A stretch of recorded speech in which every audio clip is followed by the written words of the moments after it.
Olá, olá, olá, sejam bem-vindos a mais um episódio do nosso maravilhoso podcast, O Que Sei Sobre Tigres e Dragões. E hoje o papo vai ser, Márcio Augusto e Rômulo, daquele jeito que você gosta, Márcio. Nostálgico, vai ser legal. Vai ser nostálgico, cheio de ciência, sabedoria e malemolência também. Afinal de contas, quando a gente convida amigos, é pra isso também, pra gente, né, Márcio? Reviver os bons momentos. Vocês não imaginam os papos que já rolaram aqui nos bastidores. Eu tava concentrado ali, mas eu... Vai ficar só na imaginação, porque eles não vão poder ir ao ar aqui. A não ser que a gente faça aquele, como é que é? Quando para paga, assinantes? né? Assinantes. Somente para assinantes? Não, por favor, não façam. Doutor Skype, bem-vindo à nossa casa, ao nosso podcast. Depois de muitas insistências, conseguimos um espaço na sua agenda concorrida. Muito obrigado pela sua presença aqui. Obrigado, Gil. Obrigado, Márcio. Obrigado, Rômulo. Pra mim é um prazer estar aqui. Tira esse doutor aí. Aqui eu já sou... tirei, foi só pra instrutor, Skype, sei lá, alguma coisa nesse sentido. Aqui, eu acho que uma das coisas que eu tenho visto aí nos outros podcasts e que a gente já conversou é o lugar da gente nos ver aí no passado e no presente, sem as nossas roupas, sem as nossas capas, né? Tipo, falar muito sobre várias coisas legais e não ficar aí preso a umas coisas formais. Maravilha, muito maravilha. Prazer. Márcio, você quer só dar uma instrução pro Skype com relação ao microfone? Porque eu acho que ele não precisa, né? Não pode. Tá bom. Você pode ficar aqui, beleza, que ele vai pegar vontade. bem. Beleza. Vou pegar bem. Recadinhos do coração ou Rômulo Augusto? Senhores, por favor. Rômulo Augusto. Você Rômulo Augusto? Já juntei aí. Por favor, curtam e compartilhem esse vídeo. Se inscrevam no canal, a gente tá piorando, viu? Tem mais gente que assiste, menos gente que se inscreve no canal. Então, se inscreva no canal, porque ajuda muito a gente. Procura a gente lá no Spotify, no Android Podcast. Não, esse aí não Pediram pra colocar no Deezer, viu? No Deezer, eu não consegui entrar ainda. Deezer, beleza, vamos lá. Vamos fazer essa tentativa aí. Passando aqui o celular pro Márcio Augusto. Talvez quando esse episódio estiver no ar, já vai... Certamente. Se você não conhece Skype, eu vou trazer aqui para você uma brevíssima biografia. Médico, urologista, formado pela Unicamp, com doutorado pela USP, começou a treinar em 1994 e foi instrutor de Taekwondo de 98 a 2006 na famosa Associação Shaolin de Kung Fu, aquela que a gente já falou tanto aqui na Rua da Consolação, aqui em São Paulo, do mestre Amaral. Treinou também Hungar com o mestre Sido e com o mestre Li Hongqi. Atualmente é faixa preta, 3º grau, pelo mestre Serra, na ITSKF, e também é praticante de Jiu-Jitsu com o mestre Andrei. Seja mais uma vez bem-vindo. Obrigado, ao nosso pessoal. Podcast. E eu sei que o Márcio Augusto está muito ansioso, que ele quer começar hoje. Posso fazer um agradecimento? Pode fazer um agradecimento. Um agradecimento com toda especial ao Vitor Toyonaga para esse episódio aqui. Essa câmera, vocês viram que a câmera melhorou? É o apoio técnico do Vitor Toyonaga. Então, já sabem, né?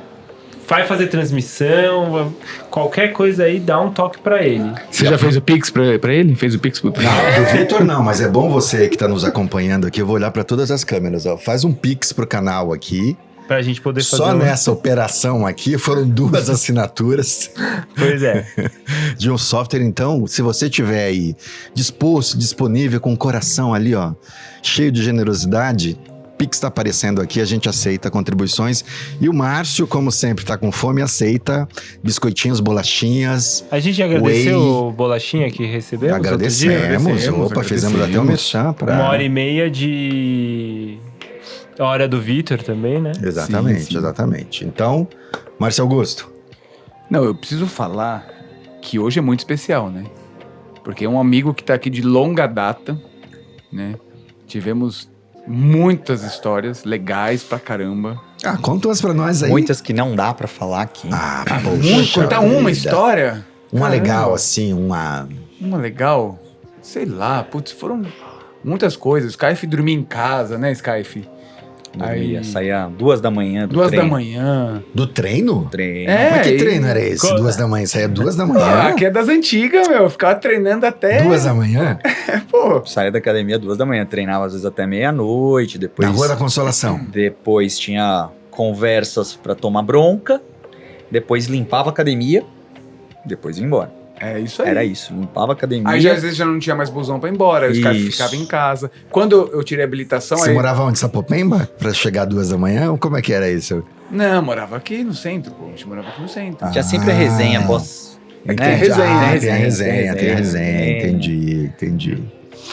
Mas foi muito legal esse. E tá aqui com o Skype hoje é voltar lá pra trás, viu? Porque... Eu não sei se... Como que tá, né? De uma forma geral, os treinos hoje, a história. Mas naquela época... É até chato falar isso, ó, na minha época era mais assim. Mas realmente, hoje, com o dia a dia, talvez os alunos, os instrutores, eles fazem muita coisa. É difícil essa dedicação à escola, à academia, que a gente tinha aí na década de 90, principalmente nessa época, de viver na academia, né? Então, eu tive uma parte da história da minha vida que foi dentro da academia, da Associação Shaolin. Eu costumo dizer que eu participei muito na formação dessa escola, de uma parte da geração, Uhum.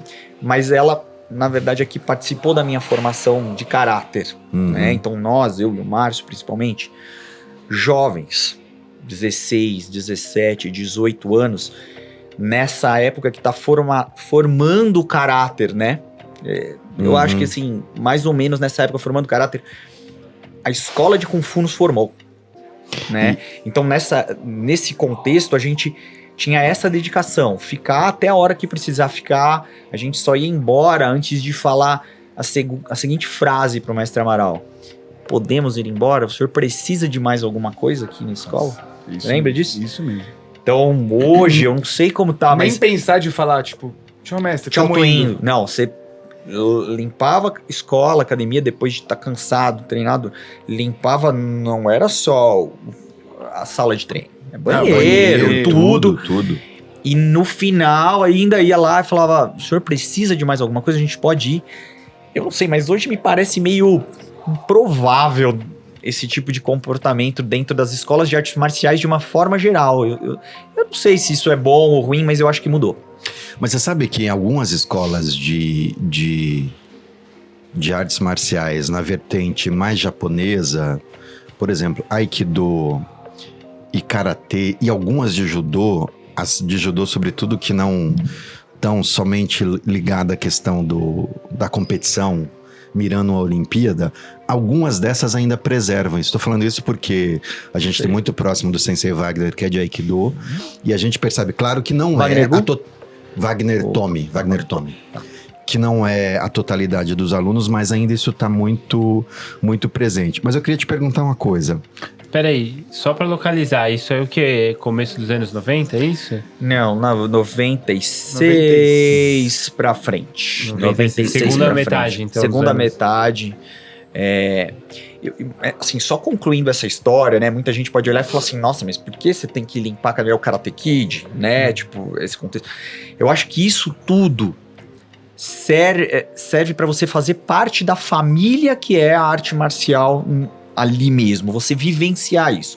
Não é todo mundo, é claro que serão alguns que querem ser instrutores, professores, profissionais, atletas, mas eu vou te falar uma coisa, mesmo o aluno normal, o aluno comum, que não, a minha visão é que ele tem que participar um pouco mais disso tudo, e eu vou falar que esse tipo de aprendizado que eu tive, limpando academia, banheiro, etc., serviu muito para outra parte da minha vida, como médico, como cirurgião, em termos de aprender resiliência, disciplina também, atenção a detalhes, diversas coisas. Lembra? Você tem que sair da escola, você tem que prestar atenção em tudo, tá tudo limpo, tudo desligado, tudo preparado. Quando você tem 16 anos, muitos não arrumam nem quarto. Então, né, eu acho que assim, quem teve a escola militar também aprende muito disso, né? Mas tem muita gente que não tem a escola militar na vida e eu acho que a academia serve muito bem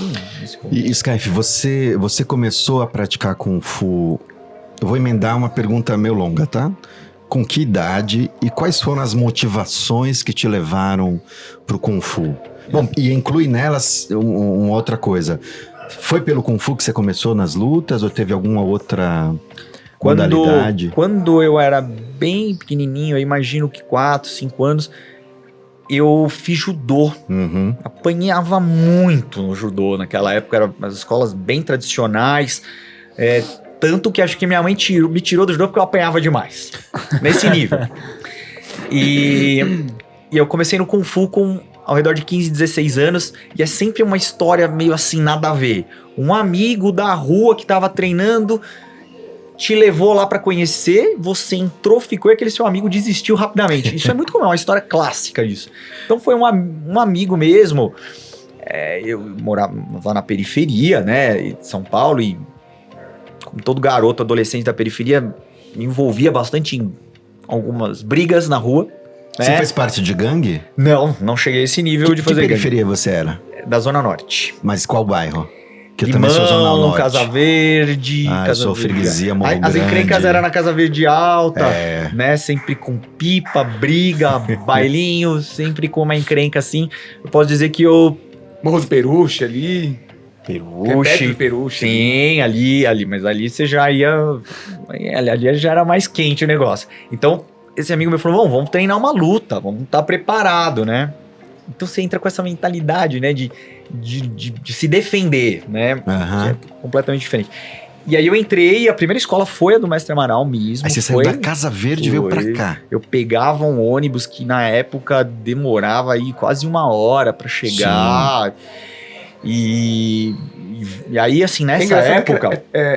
Tem uma época que tudo é tão longe, mas hoje é tão perto, né? Você sai da Casa Verde, já tá na Consolação. Não, e a gente tá falando desse período, você não tinha corredor de ônibus. Não tinha, o ônibus demorava muito. E detalhe, eu tinha trabalhava. Tanta oferta de transporte público como tem hoje, enfim. Eu trabalhava durante o dia, eu era office boy. Eu trabalhava de office boy num banco que fechou, que chama Martinelli, lá na Rio Branco. Martinelli. Eu trabalhava, daí eu comecei assim, eu trabalhava, chegava à noite, eu ia pra escola. Eu treinava só de sábado numa aula que tinha 2 horas. Comecei assim, treinava só de sábado. Tinha uma aula de domingo também. Eu lembro assim de algumas vezes eu ia domingo treinar, mas eu não treinava. Isso é até uma boa mensagem pra quem tá começando a falar, não tenho tempo. Eu só ia uma vez por semana, treinava 2 horas. Até que chegou um ponto em que eu comecei a me desenvolver, depois de alguns meses, 1 ano. E aí eu larguei o trabalho. Demorou alguns anos, uns 2 anos talvez. E eu passei a me dedicar integralmente à arte marcial. Então eu posso dizer que eu vivi, talvez de 98, 97, 98 até 2001, quando eu comecei a faculdade, do Kung Fu. Profissionalmente mesmo, trabalhando, dando aula o dia inteiro, treinando, cuidando da academia. E quais foram as coisas que te deram... não sei se é certeza a palavra, mas que te deram informação. Você fez uma primeira aula de Kung Fu com esse teu amigo. E que coisas você viu nessa arte que te levou a seguir praticando até hoje? Entendo que você segue praticando até hoje, né? Sim. Na verdade, eu digo que não fui eu que escolhi o Kung Fu que me escolheu nessa época. Então, talvez o fato de visualizar como uma técnica que pode ser ao mesmo tempo tão bonita, ser tão violenta, dependendo do olhar que você tem nela. E naquela época eu tinha esse perfil de brigador de rua, né? E Márcio tá aqui. Naquela época o treino realmente era meu porradaria, era pancadaria, começando aí ó, no aquecimento, né? Tinha os famosos batimentos de braço e de canela, que não sei se as escolas todas têm, algumas aí que eu vejo não tem mais, porque realmente o cara entra lá com 12, 14 anos, chega em casa todo roxo, braço roxo, canela, tapa a mãe, na cara, tapa na cara. Batida com bastãozinho na barriga, nas costas, esse tipo de coisa que naquela época, naquele contexto funcionava muito bem, E eu talvez vou confessar, pode ser até que esse perfil me atraiu, que era realmente mais pesado. Depois você vai entendendo que não é só isso, Sem entendeu? contar a ginástica, né? Porque a parte do aquecimento, a quantidade de flexão de braço e abdominal que Era a gente brutal, fazia. era assim, brutal. Não, e você lembra um exame que nós fizemos? Não lembro nem pra que nível que era, mas foi um exame, cara, de horas, assim, puxado. Foi pra Um baita circuito. quinta fase profissional, quinta fase, Não me lembro. que era fechado, não podia Exame ninguém fechado, nem mas- assistir, porque saía o nariz quebrado de um, né? Acho que eu lutei com você, eu acho, não Tô foi? Não? comigo, mas eu não Não quebrei me seu lembro. nariz, você não quebrou meu nariz não, mas teve um colega que quebrou o nariz É, nesse Cara, exame. exame, mano, puxado outro demais. que saiu com o olho. Circuito, ginástica, Isso. luta, técnicas. Era uma folhinha que você tinha que realizar uma ginástica que incluía barras, diversas barras, uma série de coisas. Seria que nem um crossfit hoje, É. uma parte de crossfit, Isso só mesmo. que com um tempo cronometrado e que você era classificado se você realizasse aquilo em menos tempo. Daí você se matava de fazer essa ginástica no começo do exame e depois tinha a luta, cati, etc e tal. Então, assim, era extremamente extenuante. Quando eu comecei a treinar, o treino de ginástica era tão pesado que eu fazia o seguinte, eu não tinha como ir muitas vezes. Mais jovem, né, com músculos bombando, testosterona bombando. Eu chegava à noite da escola, 11 horas em casa. Pô, mas a gente puxava uns ferros lá, tinha uns ferros velhos lá que a gente ficava levantando. Sim, mas lá. na época que eu comecei, eu chegava em casa e eu fazia flexões abdominais, eu pegava um bastãozinho e calejava a canela, porque Você tinha que estar bem Você eu pra... tinha se que estar bem pro preparar para- sábado. Depois que eu comecei a treinar como profissional, mudou tudo, mas eu fazia isso, porque eu falava, vou chegar lá, eu não aguento o treino. Eu preciso fazer flexão, abdominal, alongamento, eu fazia um alongamento absurdo, tanto que a gente tinha um baita de uma flexibilidade por causa dessa disciplina. Então, o treino era muito puxado, e aí eu acho que é assim, você vai colocar 10 pessoas num treino desse, bem pesado, bem puxado.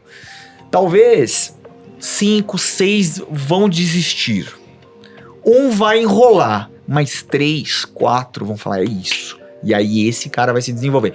Então, quando falam pra mim, não, eu acho que o treino tem que ser mais leve porque nem todo mundo consegue atingir isso. Eu discordo um pouco, porque você tá dando oportunidades desiguais. Você tá dando oportunidade para um cara que não quer treinar muito pesado, treinar, beleza, parabéns. Mas e aquele cara que quer treinar pesado? Você tem que dar essa chance para ele, entendeu? Essa é a minha visão, assim, sabe, do treino. Mas curiosamente, nesse período aí, anos 90, meados dos anos 90, eu acho que até os anos 2000, acho que a gente estava nessa toada de aulas de 2 horas de duração. Sim. Mas a minha percepção é que a gente tinha uma certa uniformidade assim entre as escolas. Então, eu treinava na Lapa, o Márcio treinava aqui na Consolação. O meu primeiro professor tinha sido instrutor do mestre Amaral, abriu uma escola na Lapa, e tinha uma outra escola na Lapa também, que tinha a mesma dinâmica de treino de 2 horas. 1 hora era só de treino duro e físico. Então, me parece que era uma onda nas escolas nesse período, que elas estavam pulsando numa mesma vibração, que era 1 hora de treino forte, tinha lá os treinos de dupla, tinha uma coisa que a gente fazia muito naquela época, que era os aplicações. Tinha os batimentos de braço, mas tinha uma coisa de aplicações. Luta de chão, luta de Luta de chão. chão, luta Mas isso era simulada, na luta primeira clássica. Não, isso na segunda parte. Na segunda parte. Mas o ponto de atenção a partir da fala do Skype pra mim é que tinha uma onda que estava pulsando numa mesma dinâmica hoje. Hoje a gente tem uma onda um pouco diferente, né? A gente tem escolas com 1 hora de duração e algumas escolas já nessa perspectiva de acolher num pulso mais... Por exemplo, os exames hoje... Antigamente o exame a gente fazia o aquecimento no exame. Então você já morria no aquecimento. Era um aquecimento normal de aula e depois você ainda tinha que fazer toda a técnica daquela fase. Hoje mudou um pouco. Hoje algumas escolas o aquecimento não está mais no exame. O aluno se aquece antes e já entra para fazer algumas técnicas pontuais. Então tem de fato... uma diversidade hoje, digamos assim, de eu acho que o mundo mudou, entendeu? Né? Então o mundo é mais veloz.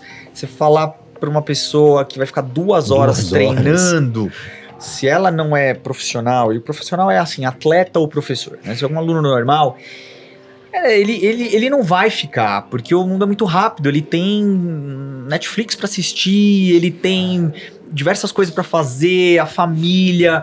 Hoje mudou muito isso. Então eu vejo tem escolas até que tem 50, 45 minutos de aula. E sinceramente, na minha visão, é que não dá pra você treinar técnica. Principalmente se você for evoluindo na graduação. Uma hora, assim, é muito difícil você treinar em uma hora. Então eu ainda acho que talvez a gente tenha que encontrar uma fórmula, uma média disso, tá? Um treino que abranja aí todo mundo, que talvez dure um pouco mais, pra pegar a gente, porque senão o cara não treina físico, ou não treina luta, ou não treina técnica, alguma coisa vai ficar falha. Essa é a minha visão, entendeu? Minha visão é bem cética quanto a isso. Maravilha, maravilha. Agora deixa eu te perguntar um pouco da sua família. Você falou que você é da periferia aqui de São Paulo, Zona Norte.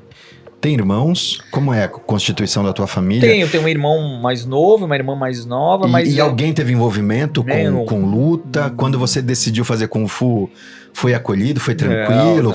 Imagina. Conta um pouco pra gente. Foi bem difícil.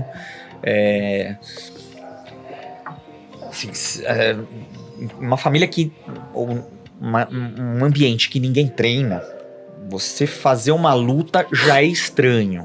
Uma luta como Kung Fu, às vezes se machucar, começa a criar uma situação. E eu não tive muita habilidade de trazer a família junto, sabe?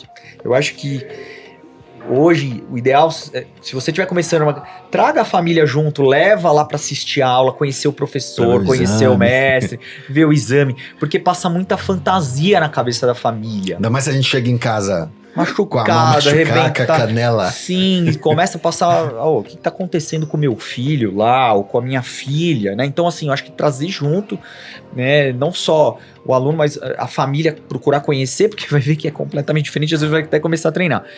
Mas eu tive um ponto de cisão na minha família, né, até certo ponto difícil, quando eu decidi ser instrutor, quando eu decidi me dedicar... Profissionalizar mesmo. Profissionalizar. E foi bem difícil.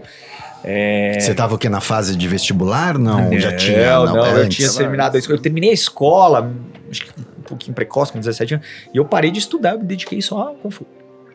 E a família queria que você seguisse, evidentemente. Eu queria que eu trabalhasse no Banco do Brasil, Caixa Econômica Federal, concursado. Você era office boy do mercantil, office então boy, tinha uma carreira que podia ser trilhada ali. A história clássica dessa geração. Sim. Olha, office boy, auxiliar de escritório, faz um concurso para o Banco do Brasil, para a Caixa Econômica, e aí você vai ajudar aqui em casa, vai pagar o aluguel. Sim. Aí o cara chega e fala o seguinte, você é professor de Kung Fu agora. Imagina, né? Tipo, ou de qualquer arte marcial, né? Falando assim, agora eu vou ser professor de academia, eu vou viver de arte marcial. Como que a família vê isso? Então foi bem complicado pra mim. Então a gente já não vem de uma situação econômica favorável, era completamente desfavorável. Então foi uma situação bem difícil. Precisei meio que praticamente sair de casa. E realmente eu vivia dentro da academia, muitas vezes dormia lá, morava lá, ou na casa dos outros instrutores. Sabe? E aí você então decide, na verdade, se assumir enquanto instrutor de Kung Fu, viver disso profissionalmente, e por quanto tempo e em que momento você tem esse start assim pra... Vou fazer uma faculdade. Vou fazer uma faculdade. Porque assim, eu imagino que se você... Assim, como eu te conheço há muitos anos... e fazer uma faculdade de medicina, isso, não é fazer uma faculdade... Como eu te conheço há muitos anos, pra mim é assim... Caramba, o Skype parou de dar aula e virou médico. Puta, cara, é assim... É você abrir mão de uma coisa que você gosta muito, né? E por uma outra coisa que hoje você gosta muito também, mas é uma transição... Eu mesmo olhando assim, eu acho bem esquisito. Não, porque assim, eu vou te falar, porque, cara, a gente ficou muitos anos assim, junto, uma amizade, né, quando eu saí do Mestre Amaral, depois quando você saiu, a gente treinou junto lá com o Mestre Cido, tudo. Sim. Então assim, a gente teve um período muito junto, mas quando você volta pro Mestre Amaral depois, a gente se afastou um pouquinho, né? Sim. E de repente, o Skype tá terminando medicina. Caramba. Como assim, tipo... Mas e o Skype... Kung Fu, porque inclusive quando a gente treinava junto com com o Mestre Cido, na minha cabeça, eu vou ter uma academia junto com o Skyfe. Ele com o Hungai e eu louvo a Deus. Chegamos até um tempo A gente da ficou aula junto. junto. A gente ficou junto, entendeu? Sim. E de repente o Skyfe, é o Dr. Skyfe, que abre mão de dar aula de Kung Fu, eu acho que vai um pouco, né? Tipo, é uma mudança... Foi, e nunca foi planejado, não. Nada disso. Como eu disse, minha família não tem tradição universitária nenhuma, zero. Meus pais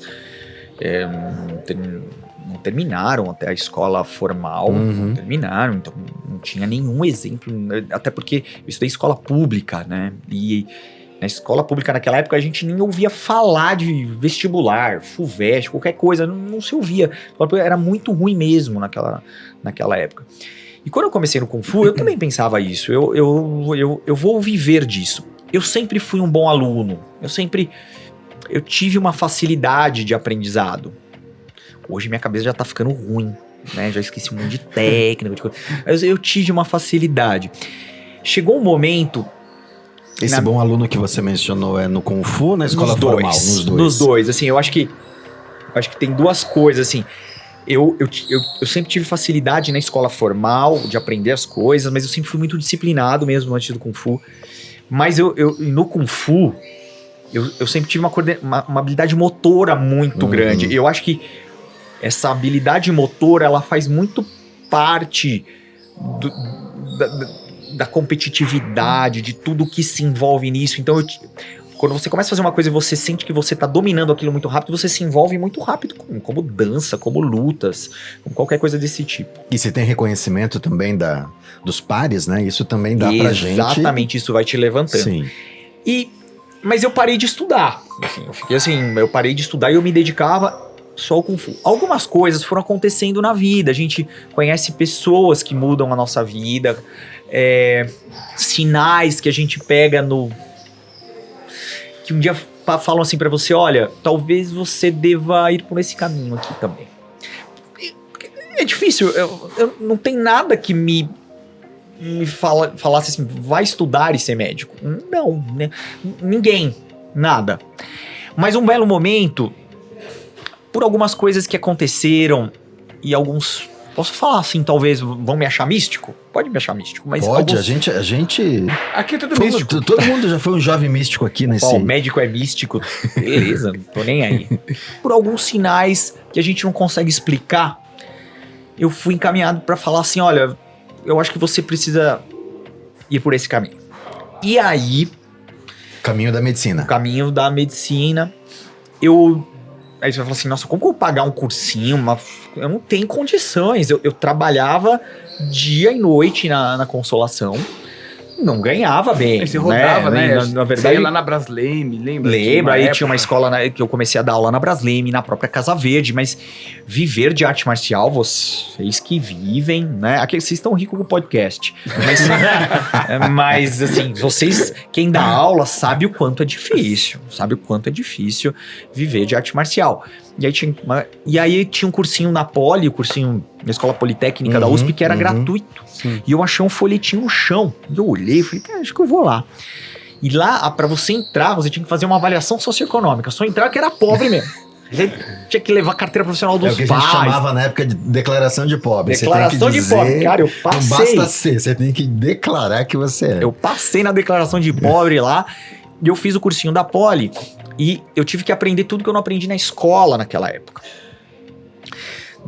E aí eu não passei em nenhuma faculdade, óbvio, só que Mas você já estava prestando para medicina? Já tava, eu era louco, fui louco mesmo, prestei. Mas aí que vai entrar o Kung Fu. Como alguém que não tem grana, não tem tradição de estudar, decide fazer um dos cursos mais concorridos e mais difíceis de estudar. Caros, né? Caro, se você for numa faculdade particular, privada, impossível. Tem que estudar numa pública. E aí que eu acho que vai entrar... Aí a pública tem a concorrência que é lá em cima. Só que a arte marcial, ela te dá um poder.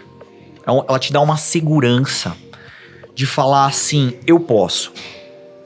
Porque se você pode, do zero, aprender uma técnica, ganhar até de um cara maior que você, fazer uma forma, um kati incrível, ou ganhar de uma luta, é meio que assim, eu posso tudo.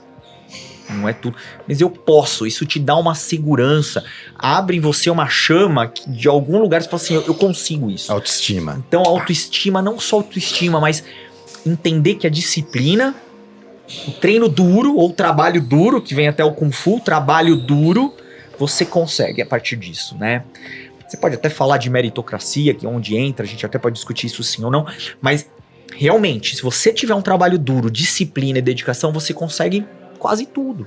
Então a arte marcial, ela te leva a isso, o Kung Fu me levou a isso, de falar assim, ó, eu tenho um folhetinho aqui desse cursinho, eu não sei nada, eu fiz uma escola pública ruim, muito ruim, e eu quero fazer medicina na faculdade pública. Pô, eu tô aqui, eu preciso chegar lá em cima. Eu posso. Vamos lá, eu vou tentar. Se der errado, mas não vai dar errado. E aí, no cursinho da Poli eu aprendi muita coisa que eu não tinha aprendido na escola e consegui uma bolsa do Etapa. Mas olha o nível de loucura, eu dava aula no Mestre Amaral e no final do cursinho da Poli, abriu um vestibular lá no Triângulo Mineiro, da Faculdade de Medicina do Triângulo Mineiro. E, cara, eu não tinha capacidade de passar ainda. Daí eu cheguei pro Mestre Amaral e falei, Mestre Amaral, preciso ir viajar pro Triângulo Mineiro fazer uma prova. Como? Preciso de um dinheiro aí pra pegar o ônibus pra ir pra lá. Não, mas você vai lá pra Minas fazer uma prova. Todo mundo, quando vai fazer uma prova de um vestibular ou qualquer concurso em outra cidade, vai dorme num hotel, no dia anterior e tal. Eu lembro que a prova era 8 da manhã e eu peguei um ônibus 3 da manhã na Barra Funda. Cheguei lá às 5 da manhã. Um frio, acho que era Uberaba, talvez. Eu não lembro onde fica o Triângulo Mineiro. A Faculdade de Medicina do Triângulo Mineiro, acho que é Uberaba. Um frio, eu não tinha nem roupa. Eu lembro que eu tinha tanto frio que eu ficava andando ao redor da rodoviária porque eu não aguentava de frio até dar as 8 horas da prova do vestibular. Você vai falar assim, mas você não comia nada? Sei lá, deve ter tomado um café com leite. Fiz a prova, lógico que eu não passei, não tinha condições, né, nenhuma de passar. Mas olha o nível, talvez, de arrojo que você tá, entendeu? Você não tem nada, mas eu vou tentar. Aí, eu não consegui, não passei nada, e eu consegui uma bolsa no Etapa. E aí, cara, nessa época eu dava aula no Etapa...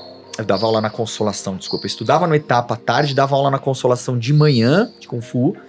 Na hora do almoço, eu ia pro cursinho à tarde. Eu voltava pra Consolação pra dar mais algumas aulas.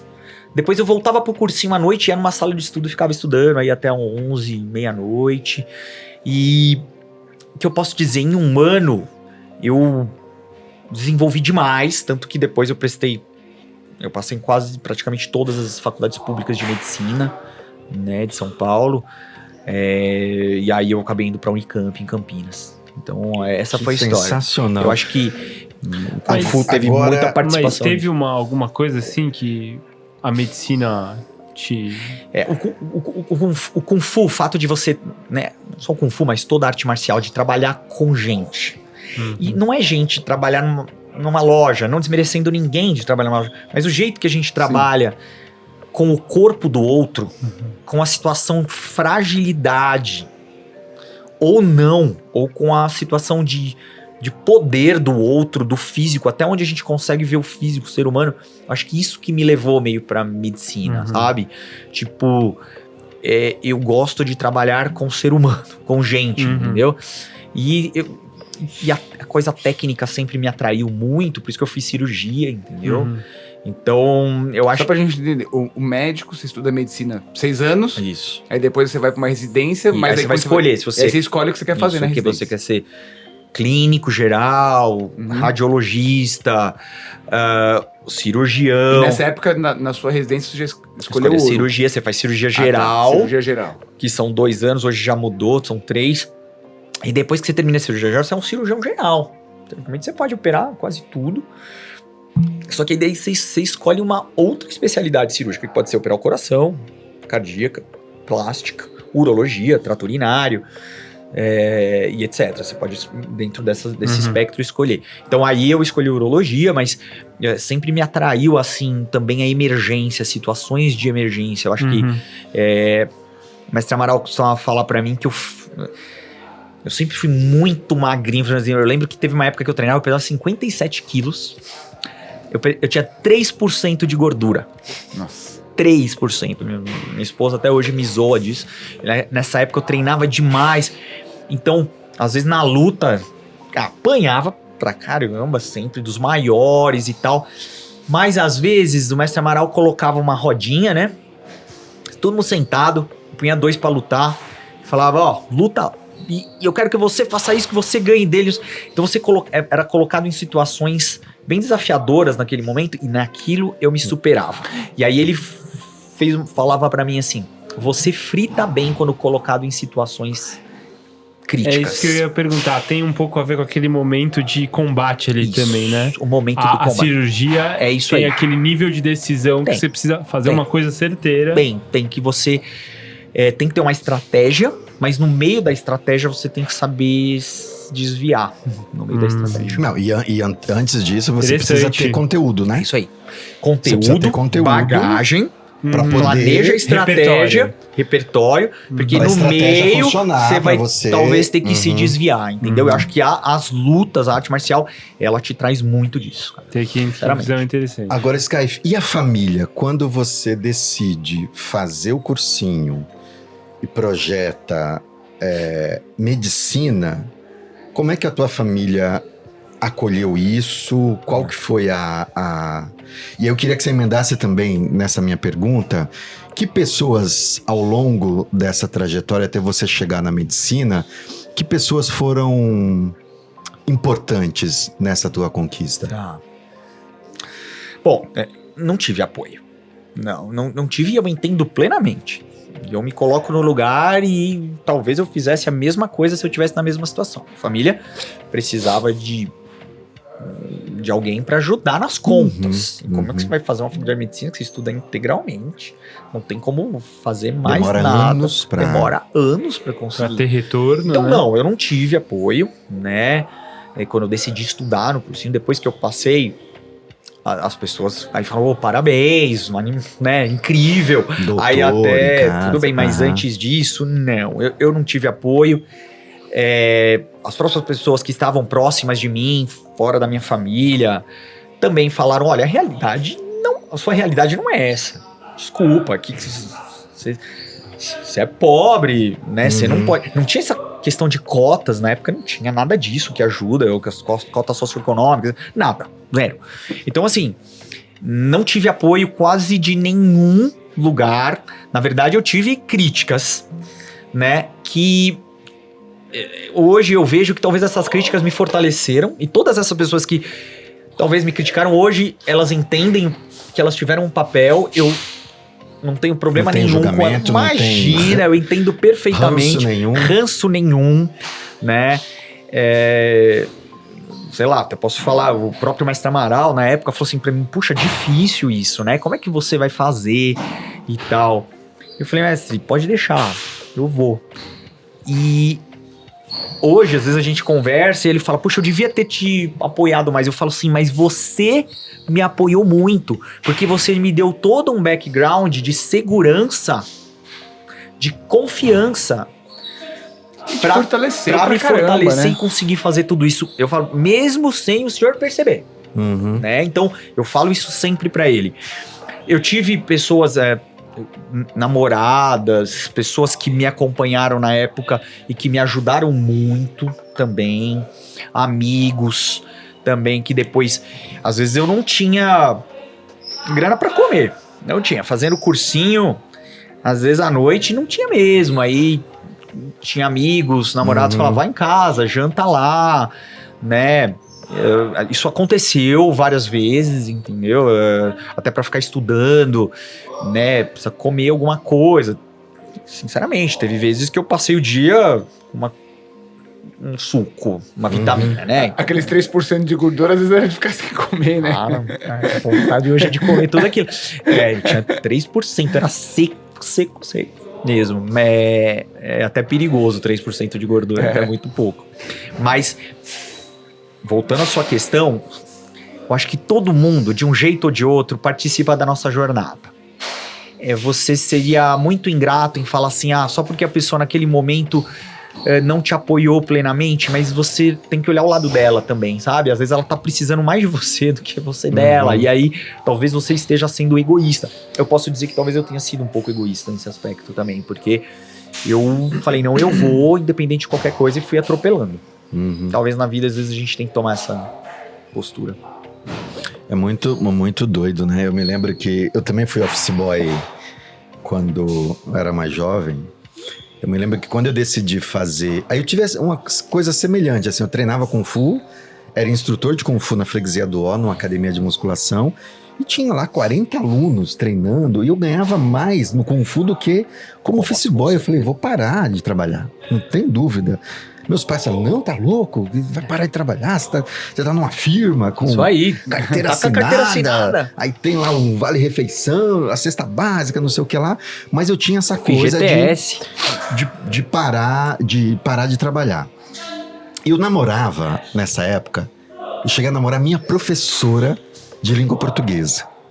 Com a diferença, isso é um papo pro canal, pros assinantes. E aí, claro, ela tinha feito faculdade, evidentemente, então ela falava, olha, vai pra faculdade. Eu falava, não quero. E eu me lembro que na época tinha um amigo que era um encarregado nessa empresa que eu trabalhava, e eu falei que eu queria fazer faculdade. Quando eu falei o curso que eu queria fazer, ele me mandou essa. Ele falou, você é pobre. Se liga. O que você vai fazer? Publicidade e propaganda? Vai demorar pra ganhar. Vai fazer uma coisa que você já tá aqui, vai fazer ferramentaria, vai fazer Senai, sei lá, alguma coisa assim. Então é muito maluco isso, né? E ao mesmo tempo, é a gente pela gente mesmo, né? Porque a gente escuta de uma pessoa, não faz isso porque você é pobre. Aí dentro de você fala, não, eu vou fazer. Aí, é disruptivo, entendeu? né? Exatamente. Eu fico imaginando um contrário. Olha só, uma família de médicos, por exemplo, situação, né? E né, eu tenho uma filha de 3 anos, minha esposa é médica, né? Pode até servir de exemplo, mas família de médicos, mas vamos imaginar uma família de médicos que tem muitos médicos, e chega um filho um dia que fala assim, não, é o seguinte, eu vou fazer dança, eu vou fazer teatro. É a mesma quebra de paradigmas, é a mesma... É o contrário, né? E aí os pais também têm que entender e falar assim, cara, não, legal, é o que ele vai ser feliz, boa, entendeu? Porque hoje eu vejo, se minha filha quiser ser médico, ótimo, se ela quiser ser qualquer coisa que seja feliz, é o mais importante, entendeu? Mas é que eu tenho essa visão hoje, mas naquela época sim, claro, era muito difícil, na verdade, nossos pais vêm de uma geração que era bem isso, carteira assinada, trabalhar no escritório, fundo de garantia, carreira, subir de office boy para auxiliar de escritório 1, auxiliar de escritório 2, auxiliar de escritório 3, sei lá. E fazer curso de datilografia. Eu fiz. A SDFG. Essa mão esquerda, né? Eu fiz curso de datilografia. Eu fiz também. Eu fiz curso de Excel. De Excel no O Banco Martinelli pagou pra mim, na época, um curso de Excel. Então, não chamava Excel não, nessa época aí. Tinha mas outro nome, hein? Um curso de Excel lá de planilhas. Era isso, só que assim... Basic, COBOL, tinha uns nomes assim, o que acontece é que essa disrupção, né? Tipo, eu me olhava ali no escritório com todo o respeito. Eu acho que tem gente que ama escritório, ama papel, ama burocracia. E parabéns, porque precisa de vocês. Mas eu olhava pra mim naquela situação e eu falava, meu Deus, eu quero sair correndo daqui. Eu odiava fazer isso. Eu odiava, assim, trabalhar no escritório, sabe, burocracia. Tanto que eu fui pro Kung Fu e depois eu fui pra medicina, que são coisas que realmente você não tem muita rotina. Talvez eu também nunca gostei muito da rotina, assim, sabe? Eu talvez sempre procurasse alguma coisa que fugisse disso, sabe? Você chegou e com mais uma vez, todo mundo beleza, mas eu não gosto daquilo. Entendeu? Então eu via que não servia. Eu ouvi vários podcasts aqui que outros mestres, professores, também tinham uma história parecida, né? O office boy trabalhava no escritório. Isso. O mestre Amaral trabalhava no banco. Cara, talvez a gente tenha tudo aí uma mesma doença. Somos todos com a mesma doença. Agora, você falou da tua carreira na medicina. Eu queria te perguntar uma outra coisa, assim, né? Você falou do Kung Fu, da medicina.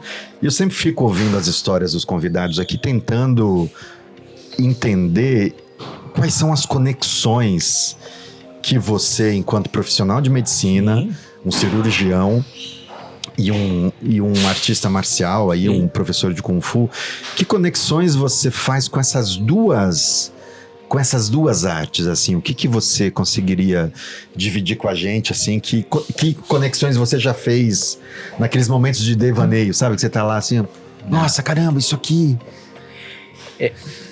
Eu acho que eu acabei conhecendo outros. Tem bastante médicos que praticam artes marciais, sabe? É mais do que a gente imagina. Se você for conversar ali, tem muitos que foram até em graus bem avançados. Eu cheguei a dar aula para médicos também, tive academia em Campinas na época da faculdade. E conversando com eles e fazendo uma avaliação minha mesmo, eu acho que a arte marcial, ela te dá uma sensação de alerta e de noção geral do ambiente, sempre aquela coisa, né? Eu tô lutando com um cara aqui, e se tiver outro aqui atrás? Uma prontidão, uma assim, prontidão, né? uma sensação de sempre guarda alta, guarda, né, levantada, que na área da medicina, em qualquer área eu acho, mas na área médica é muito importante. Até para você perceber rapidamente sinais no paciente, no ambiente, que possam causar um prejuízo muito rápido, entendeu? Não que outras pessoas não tenham, mas eu acho que as artes marciais, elas dão isso. Mas uma das coisas que as artes marciais mais me ensinaram para conseguir sobreviver na medicina foi a noção de hierarquia, de respeito aos mais velhos, de respeito aos mais graduados.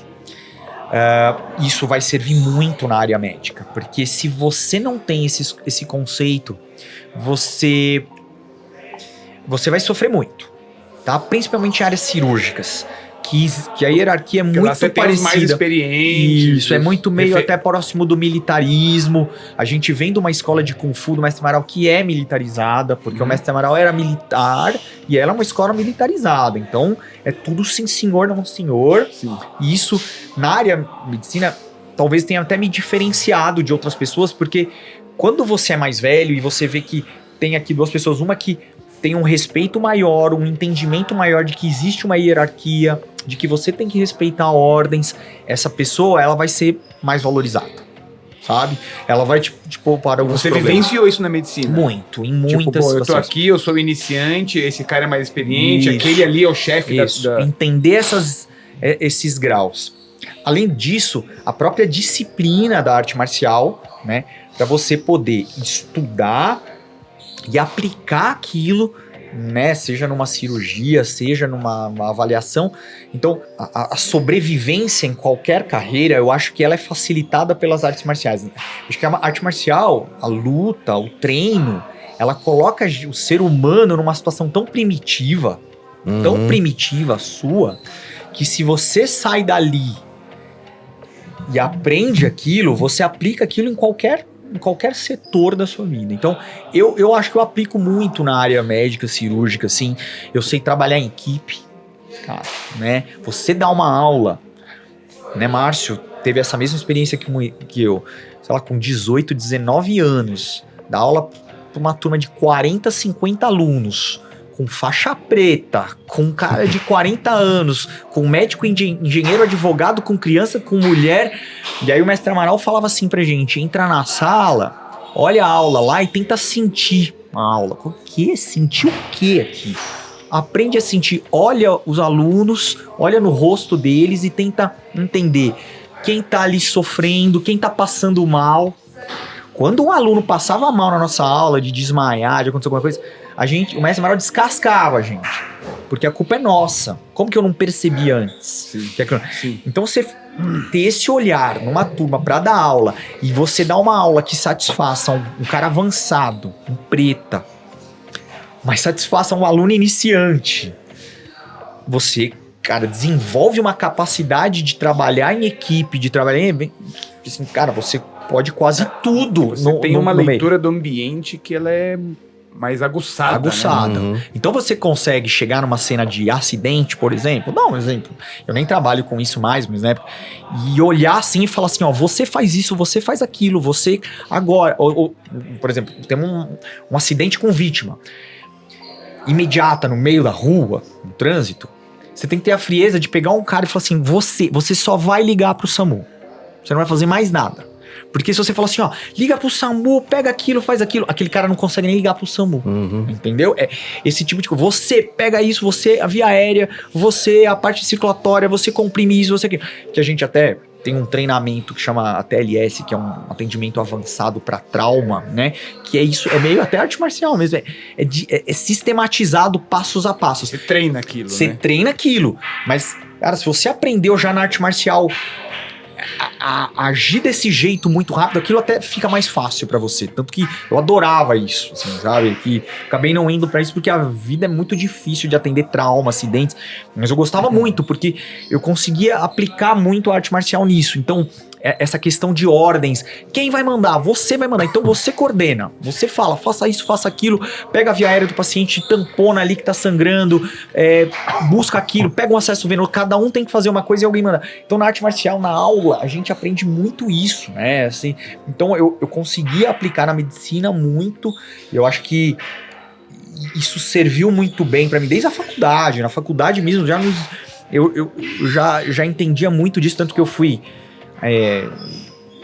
tipo instrutor do trauma quando era aluno, depois fui pra cirurgia, porque você aprende muito a lidar com essa situação de extremo com frieza, né? Por exemplo, você tá na luta, ou numa luta que seja uma apresentação de Kung Fu, luta combinada, cara, você tem que ter uma frieza, um campeonato, competição, você por dentro ali, você tá morrendo de nervoso. Você tá... Mas aqui você tá pleno. Né? Aqui, cara, por fora você tem que fazer assim, não, tô pleno, eu tenho que fazer isso, isso e isso, entendeu? Senão vai dar errado. A diferença é que se der errado, você perde um campeonato no Kung Fu, na arte marcial, você perde uma luta, quebra um nariz, mas na medicina uma pessoa pode morrer. Essa é a grande Até por isso diferença. é bom ter treinado com outras coisas. Com outras coisas, entendeu? Chegar preparado. É uma experiência importante, né? Mas eu não entendi, você parou efetivamente quando entrou pra universidade? Não, então, na universidade continuava na mesma situação financeira difícil.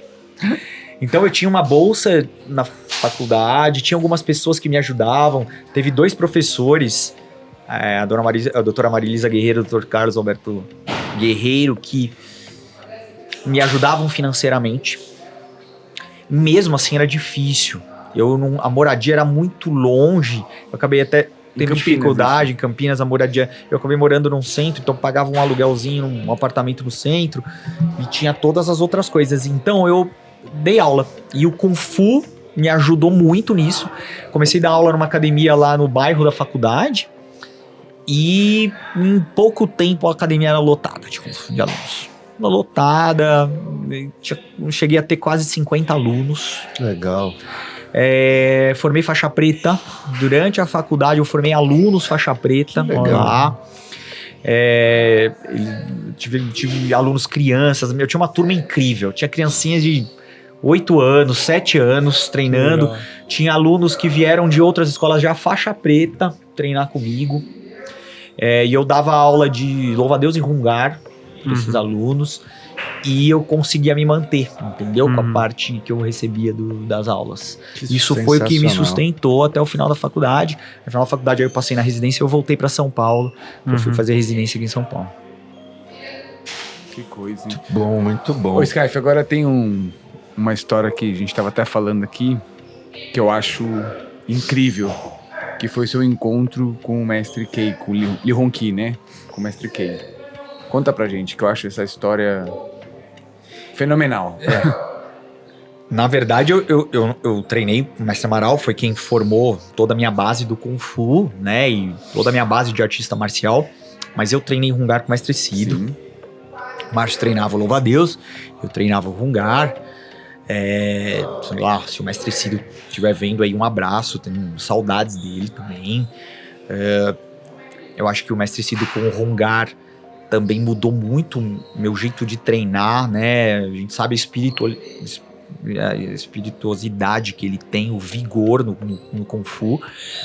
E depois eu fui ter outros mestres, né? E naquela época a gente via os outros mestres, sempre me idolatrou e falou, quero treinar com esse cara, quero treinar com esse, quero aprender, né, Hungar com esse, quero aprender Swai Chow, sei lá, eu gostava naquela época com o Mestre Li, essas coisas. E quando eu fui pra residência médica é uma situação muito complicada, né? Eu meio diminuí muito meus treinos, porque você tá sob treinamento, mas é altamente intenso, com mais de 60 horas, 80 horas, 100 horas por semana, né? Plantão. A responsabilidade é toda sua. E então é uma situação bem dramática, né? E aí eu diminui muito meu treino nessa época. Não dava. Na verdade, às vezes eu saía meia-noite do hospital e eu tinha a chave da academia. E aí eu abria a Academia da Consolação meia-noite. Eu não acendia muitas luzes para não incomodar ou alguém na rua achar que eu tô roubando a academia. E aí eu treinava sozinho até 1, 2 da manhã. Cati, depois eu batia saco, ficava batendo saco de pancada. Quem olha isso deve achar que eu sou completamente louco. Quem devia passar, ela falava, tô um louco treinando aí 1 da manhã, 2 da manhã. Eu fechava a academia, ia dormia 3 horas e depois estava no hospital de manhã. Foi uma época bem difícil. E por um dos mestres que eu tive foi o mestre Li Hongqi, né? Ele foi um dos meus mestres. E que não foi não foi um encontro que eu gostaria. Não foi um encontro que eu gostaria como mestre de ter começado a treinar com ele na escola, de um jeito formal, o Hungar, que eu sempre gostei muito do Hungar. Acho que o Hungar sempre encaixou comigo, o treino. E por coisas que a vida aí pode colocar, o misticismo como você quiser aí, né? Algumas pessoas vão interpretar como acaso, outras vão interpretar como alguma coisa do destino, né, do cosmo. E eu acabei encontrando o mestre Kei no hospital, né? Nessa época você não treinava com ele ainda? Não, nem conheço. Na verdade, eu só tinha ouvido falar. E, infelizmente, numa situação difícil pra ele. Como paciente. Como paciente. Você chegou, ele tava lá e você já na hora reconheceu ou não? Eu conheci e ele tava numa situação muito difícil. E foi incrível como ele saiu dessa situação. De um jeito que só um mestre de Kung Fu poderia sair. Que muita gente normal não sairia. Não só em termos psicológicos, como físicos. Teve uma doença que ele conseguiu superar de um jeito incrível. Incrível. Eu só tenho memórias boas e eu lembro que mesmo numa situações difíceis ele falava, depois que ele me conheceu, eu falei pra ele lá no hospital, eu falei, olha, eu sou discípulo do Mestre Amaral, eu treino Kung Fu, fui professor, aí a gente começou uma relação de amizade no hospital, e todo dia que tava no hospital ele falava 2 coisas pra mim: quando eu sair daqui eu quero comer churrasco e treinar com você, treinar você. Ele falou? Ele fala todos os dias. E treinar e te dar aula.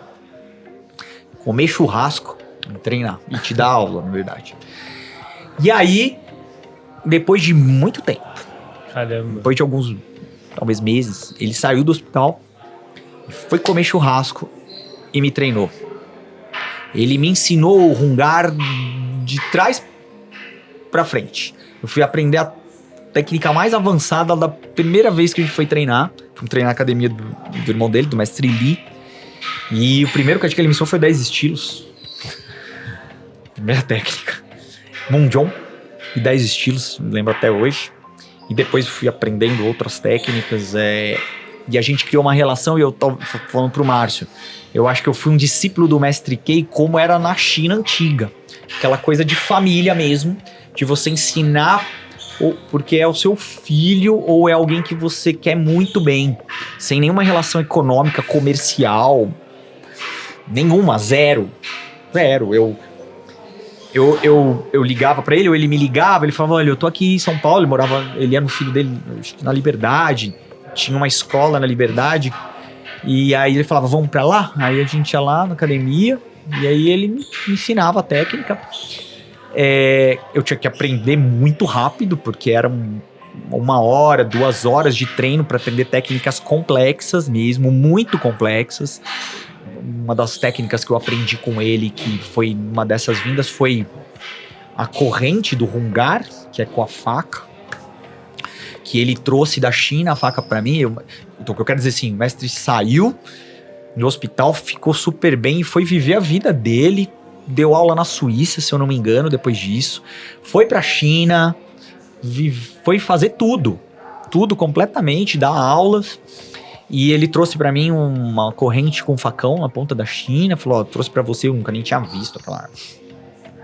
E ele falou, ó, eu vou te ensinar isso aqui. E quando você aprender essa, eu vou te ensinar a dupla. Eu usava um capacete de grade pra girar aquela corrente, porque se ela pegar, Sim. ela arrebenta sua cabeça. Então eu punha do cochu no capacete e treinava com aquilo lá, girar a corrente, fazer aquilo, tomava na cabeça e tal. E aí, e depois disso ele foi me ensinando diversas técnicas, né? E até que depois de alguns anos ele veio a falecer. Mas o que eu posso dizer é que depois de eu ter encontrado ele no hospital, ele ter saído do hospital, nessa relação comigo, ele viveu muito bem, muito feliz, fez tudo que ele queria, comeu o churrasco que ele gostava, e eu acho que ele fez isso como gratidão pra mim. Então isso foi bom pra ele também. Ele exercer a gratidão é uma coisa que é curativo, né? Curativo, né? Curativo. A gente devia agradecer de poder exercer a gratidão, de poder agradecer o outro. Então essa foi a forma que o Mestre Kei teve de me agradecer. Pode-se dizer que eu ajudei ele, na verdade eu só tava ali. Eu tava ali naquela hora, naquele momento que ele precisou de uma ajuda, eu ajudei, e depois ele pôde ser também grato a mim, me ajudar nisso. Então, essa relação de treino, eu não conhecia, né? Então, eu acho que foi muito incrível isso. Eu fico pensando também na semente que ele plantou, né? Porque não é qualquer pessoa que chega no hospital numa situação difícil e o médico que tá lá reconhece pelo trabalho que ele já tinha feito antes. Sim. Mas sempre foi um exemplo lá, assim, todo mundo adorava ele. Eu acho que o próprio treino de Qigong, sabe, eu vi com meus olhos, tipo um milagre, pode-se dizer isso. Impressionante. Um milagrinho acontecer, né? E ele ficar tão bem, me ensinou toichás aí, complexos, lança com facão duplo, e ele fazia tudo comigo, treinava comigo, eu treinei com ele. O Afonso, que era um dos discípulos dele, vinha também para treinar, me ajudar às vezes a fazer as lutas combinadas, as coisas, mas era o Mestre Kei que passava tudo, entendeu? Então, história. Foi uma história muito diferente do que a gente está acostumado, né? A gente recentemente gravou um episódio com o mestre Léo Imamura. E tava o Dani Hu também, e tava o mestre Paulo e o mestre Marcos Zornô. E o mestre Léo falou ele inverteu um pouco a ordem de um ditado que a gente às vezes diz assim: quando a gente tá pronto, o mestre aparece. E ele fez uma inversão que eu fiquei pensando muito sobre isso. Ele falou, não, o mais correto é dizer o contrário. Quando a gente tá pronto, o mestre aparece. E acho que te ouvindo aqui, Skype, de alguma maneira, eu me lembrei desse ditado, dessa forma que o mestre Léo comentou. E tem uma magia incrível, né, nesse encontro de vocês. Tem uma Apesar magia. De todas as questões, né, de saúde que o mestre estava... Mas tem algo podia de ter mágico. sido outra pessoa, né? Podia ter sido um outro médico.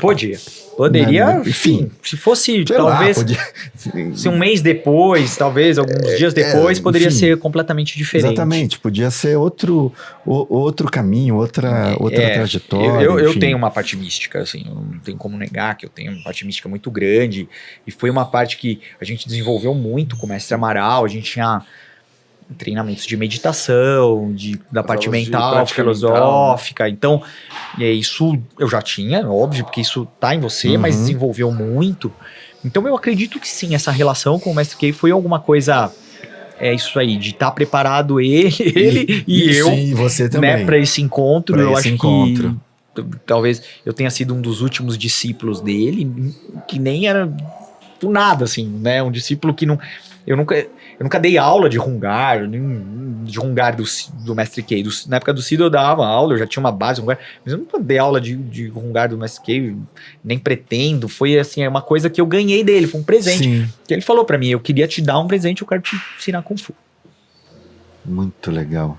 É. Que interessante. Eu acho incrível essa história. Por isso que eu pedi pra você contar. Então, porque eu hoje, inclusive, eu treino em homenagem a ele. Eu acho que assim, hoje eu vejo os treinos, pra mim, não só o Kung Fu, eu treino Jiu-Jitsu também, tem uma outra conotação pra mim. Quando eu faço um kati que o mestre Kei me ensinou, eu tô meio que homenageando ele.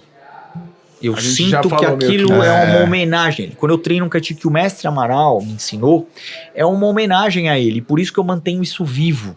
Uma técnica que o mestre Serra me ensinou, mestre Cido, é uma homenagem. Eu sinto que eu tô fazendo uma homenagem a ele. Não tô fazendo pra ninguém. Entendeu? Muito, muito legal. A gente chegou a falar disso aqui, né, Márcio? Já. A gente sempre no outro episódio, assim. Porque, na verdade, quando a gente... É uma manifestação que a gente traz com a gente que nos religa com os antepassados. Sim. E quem nos ensinou, né? O nosso mestre nos ensinou, mas o mestre do mestre, o mestre do mestre, o mestre do mestre. Então a gente está trazendo à tona ali naquele momento uma manifestação. É muita gente, né? Que eu acho que respeito e a reverência ao mestre, aos seus mestres, é fundamental para que você seja respeitado no presente e no futuro, né? Eu acho que todos os mestres que eu tive e terei ainda no futuro são pessoas que eu vejo pelo exemplo, que me ensinaram pelo exemplo, não por palavras. O mestre Kei ele fala muito pouco, fala muito pouquinho. Então, mas me ensinaram, por exemplo, outros mestres falam mais, outros mestres, mas você aprende, né? E eu acho que manter essa reverência, esse respeito é fundamental. Você não pode negar seu passado. Você não pode. Isso aí é que nem aquele exemplo da corrente, né? Se você quebra um elo dela, ela não é mais uma corrente, né? Então, eu acho que Eu vou fazer uma pergunta para vocês três. Que são contemporâneos, inclusive. Essa é a parte mais importante do Kung Fu? Porque como uma arte sobrevive assim através dos séculos...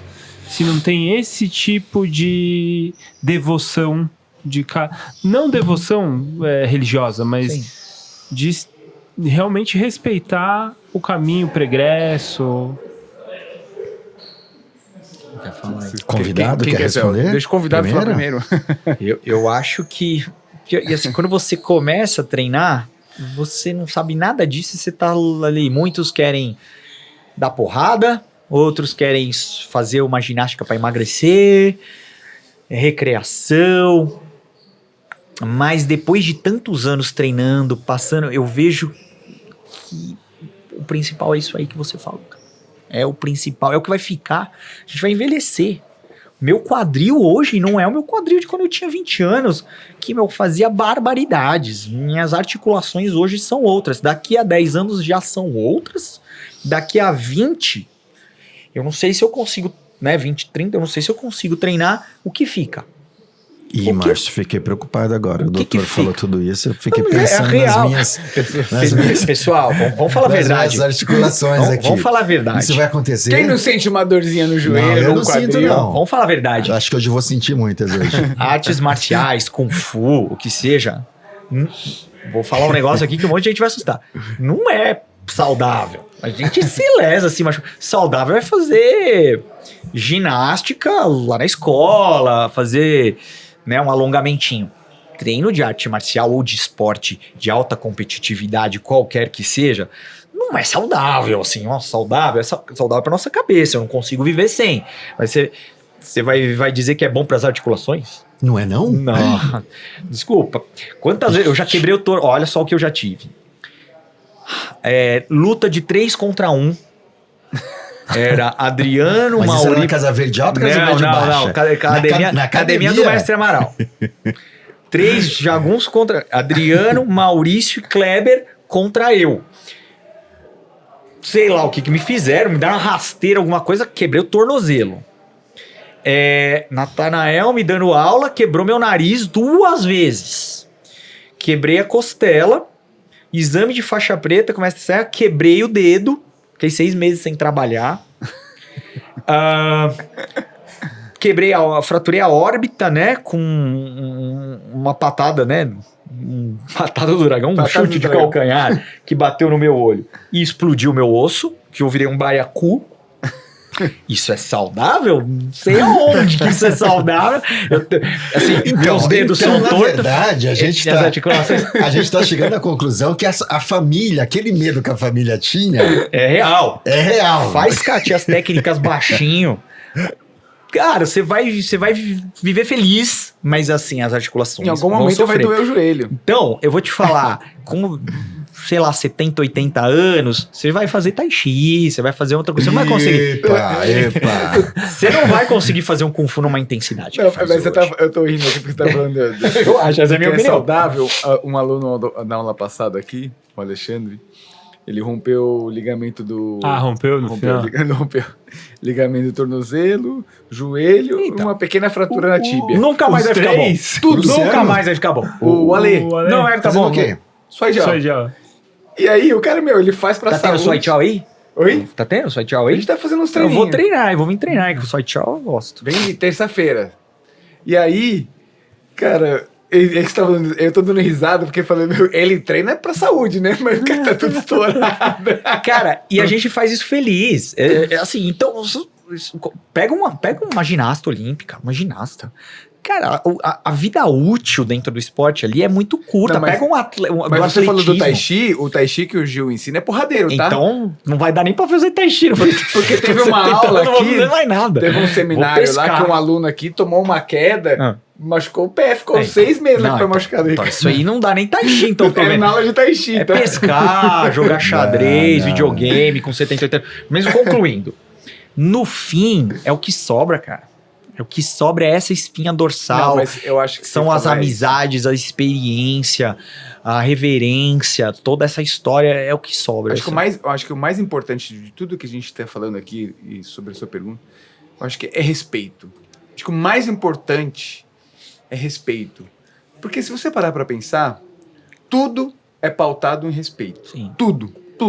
Se eu entrar no mercado agora e fizer uma pergunta para o atendente, certo? Eu preciso respeitosamente fazer uma pergunta para ele, aonde, Sim. quanto custa, ou quanto que tá, ou não sei o quê. E ele também, de uma forma respeitosa, vai me falar. Senão não tem relação. Senão não tem relação. Não tem? Então a arte marcial, o fundamental é respeito. Sim. É legal aprender uma técnica avançada, ótimo. É legal aprender um facão duplo. Putz, isso daí pro meu ego vai ser bom pra caramba. Eu aprendi e tal, mas beleza. Não vai adiantar de nada você saber a melhor técnica se você não tem respeito Sim. pelos seus antepassados, pelos seus alunos, respeito com você mesmo, Ao seu corpo. ao seu técnico. corpo. Hoje, quando a gente era Entendeu? novo, tudo que a gente queria é aprender técnicas, né? Meu, Técnica você de ficava fazendo tudo quanto flexão é em tipo. cima de tijolo, socando tijolo de Não, aquele cinza. E Ficava tudo queria com a mão aprender toda técnica ferrada. de alguém no livrinho, no caderninho. Né? A gente queria aprender técnicas complexas, avançadas. E hoje eu olho, eu vejo completamente diferente. Eu quero aprender 2, 3 coisas que eu faça bem e todo o resto, né? Que é isso que a gente tá falando agora. Reverência, o respeito. E você contra a os história. amigos, né? Eu acho que A isso aí- amizade que você carrega nesses anos, que é você tem amizade pelo respeito, Sim. entendeu? Então, assim, acho que o respeito, acho que, né, respondendo a sua pergunta, na minha visão, acho que é o... É a espinha dorsal. Eu não tenho lembro dúvida. que uma vez eu fui fazer um treino no Pico do Jaraguá, num domingo de manhã. A gente treinava na parte de baixo do pico, depois tinha a escalada lá, que não era pela rua. Pra Você antena? tinha que- Pra antena? pra- Pra subir pra e antena. era quando tinha a trilhazinha lá, que você tinha que se agarrar nas pedras, fazia parte do treino, entendeu? E aí eu me lembro que antes de subir, alguém propôs um treino de ficar socando o tronco das árvores. Tipo aquele filme do Jet Li. Sim. E aí a gente Alguém treinava bem gás esperto. de águia, gás de águia. Sim. Então não, vamos agora treinar garra Na árvore. pra tirar a casca das Pedaço da árvores. árvore. E ficamos lá treinando. Treinar pegado. No outro dia, eu já não era office boy, eu já era auxiliar de tesouraria. E o que ficava fazendo cheques. Segunda-feira. Na Já máquina tinha- de já escrever. tinha- Então, na segunda-feira- subido de vida ali. Imagina para fazer O os Vale cheques. Refeição já tinha aumentado um pouquinho. Para fazer os cheques na máquina de datilografia, os dedos, Já dava pra comer. tudo arrebentado aqui, ó. Cheio de casca aqui, ó, depois sangrou tudo, enfim, então tinha isso. Mas só também contribuindo com isso que vocês falaram, eu acho que de fato tem essa dimensão do respeito, essa dimensão dessa reverência mesmo, da ancestralidade, mas acho que para mim tem uma outra coisa que tem conexão com tudo isso, que é a gente poder também, a partir de tudo isso que a gente aprendeu, poder passar isso adiante, sabe? Poder Sim. ser um pouquinho de luz ou de chama para outras pessoas também encontrarem um caminho de ancestralidade, também de reverência ao antepassado, de manifestação de respeito por a gente enquanto professor e pela família, enfim. Na minha área médica, isso tem falhado, sabe? As gerações. Mas eu não vou criticar uma geração específica, no mas mundo marcial também a gente tem visto isso tem faltado. Eu não, sem saudosismos, assim, porque saudosismo, mas tem faltado muito, assim, sabe? O respeito aos mais velhos, sabe? A disciplina sobre isso. Eu não sei como resgatar isso. Sinceramente, assim, O mundo eu não sei. parece que levou as coisas para um lado muito técnico, né? É tudo muito tecnicista. É como aprender a técnica, só. A forma, o cati. É como se aprender num vídeo ali, você não tem relação com nada. As relações eu acho que estão muito fragilizadas, né? Nas academias, as escolas, o aluno às vezes pula de uma para outra muito fácil. Muito fácil. Ele não estabelece relação. Às vezes ele tá treinando em 3 diferentes, né? Pô, na nossa época, isso era imperdoável. Você treinar numa outra escola. Imagina. Se você quisesse treinar numa outra escola, o mestre Amaral, seu mestre tinha que conversar com o mestre da outra escola, te apresentar e autorizar você a treinar. E o outro lado te receber também, não, beleza. Tanto que eu vou dar até um exemplo aqui do que aconteceu. Depois que a Associação Shaolin fechou lá, teve as mudanças, tudo, eu fiquei um bom tempo sem treinar, que eu já tinha treinado durante muito tempo. E aí eu fui procurar o Mestre Serra, que foi uma pessoa que eu sempre admirei demais, sabe? Uma pessoa incrível. Se ele estiver vendo esse podcast aqui, um abração pro Mestre Serra. Eu adoro ele. Pessoa com uma energia incrível. E eu fui treinar com ele, né? Tanto que ele que me deu a graduação aí de 3º grau. No Mestre Amaral a gente não chegava muito a graduar depois da preta, tudo. E eu fui treinar com ele e aí ele não me falou isso de início. Mas depois ele me falou, olha, quando você veio treinar comigo, quando você veio aqui querendo treinar e me contou toda essa sua história, eu já te conhecia, de ouvir falar, tudo, mas não pessoalmente, porque eu fui lá e falei, olha, é isso que tá acontecendo, eu quero treinar aqui. Tanto que ele falou assim pra mim, não, eu nem quero que você treine louva-a-Deus, eu quero que você treine Cholifá. Porque você vai vir com toda aquela bagagem, não sei o que, eu quero que você seja um aluno novo. Eu falei, não quero, não quero começar do zero. Mas ele confessou pra mim que ele ligou pro Mestre Amaral.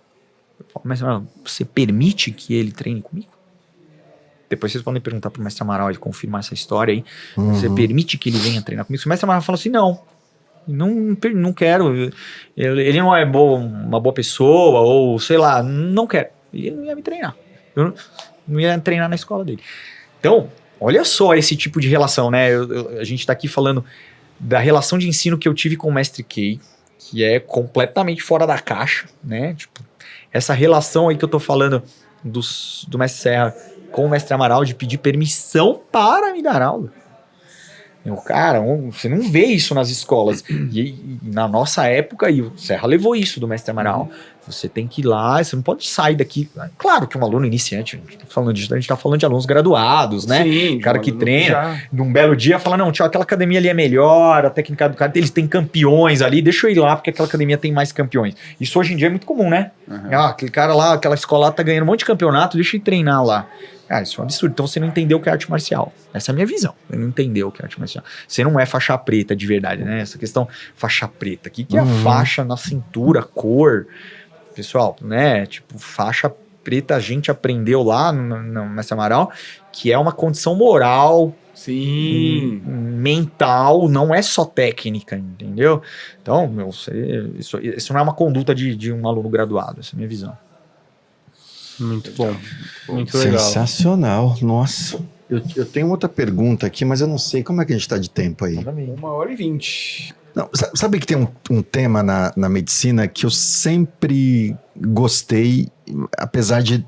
E já li um pouco, mas sempre me atrai. E hoje tá muito pulsante, assim, né? Neurociência, os neurotransmissores. E eu vejo, às vezes, no YouTube, o YouTube me entrega uns neurocientistas que estão até meio que numa pegada meio coach, falando da coisa e tal. Mas tirando esse lado coach de falar de neurociência, eu queria ouvir você um pouco.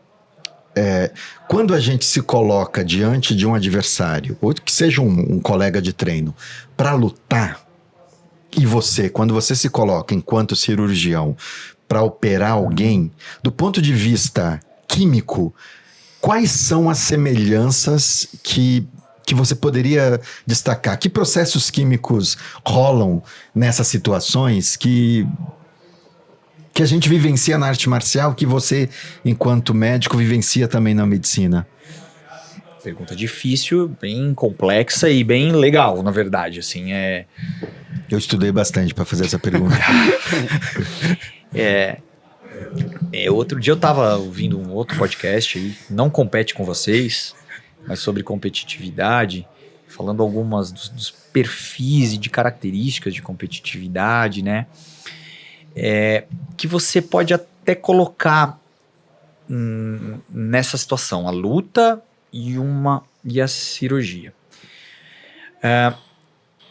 Um lutador iniciante vai ser como um cirurgião iniciante. Ele vai ser praticamente inundado por adrenalina, noradrenalina e excitação altíssima, o que até é bom, faz parte, mas sem controle. Essa é a grande questão, é sem controle, porque tem o medo ali envolvido, dos dois lados. Entendi. Tem o medo da luta, você tem medo de apanhar, você tem o medo de errar numa cirurgia, de perder um paciente ou de fazer alguma coisa errada. E esse medo, ele é muito importante também. Eu acho que ele faz parte ali. Conforme você vai se desenvolvendo e você vai treinando, tudo é treinável. Tudo é treinável. Até acho que as emoções e os sentimentos é de controlar. Numa luta, você, depois de muito tempo treinando, as coisas se tornam automáticas. Olha a palavra que eu falei, muito tempo. Não é pouco tempo. É muito tempo treinando. Algumas coisas se tornam reflexos. E aí, na verdade, você não vai mais ter tanto aquela adrenalina, noradrenalina. Você pode estar até numa situação relaxada. O que eu acho ruim até numa luta, você está extremamente relaxado. Você perde a capacidade de reflexos rápidos. E aí você vai procurar dosar um pouco de excitação com tranquilidade.